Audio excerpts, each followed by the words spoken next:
Da li Hollywood ismijevanjem Hrista samo pokazuje ko je Bog? Ako mi ne veruješ, pogledaj ovo. Madonna na krstu na nastupu, Nez na krstu u spotu, Kendrick Lamar sa trnovom krunom na glavi, The Baby na krstu u spotu, Tupac na krstu.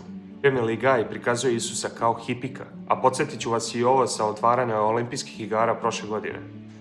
Zašto Hollywood ismijeva hrišćanstvo, a ne neku drugu religiju? Zašto uvijek Hrista? Da li si se to nekad pitao? Zašto su hrišćani najismjevaniji ljudi? Zašto su karakterisani kao oni koji su zaostali u savremenom progresivnom svetu?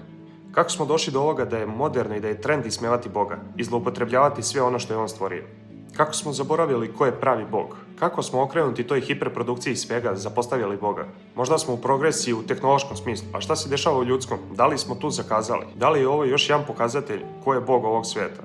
Sad nešto razmišljam, jer ako je đavo Bog ovoga svijeta, onda sve ono što konzumiram u svijetu, TV serije, muzika, filmovi, sve me to udaljava od dobrih pravih vrednosti, od suštine, od istine.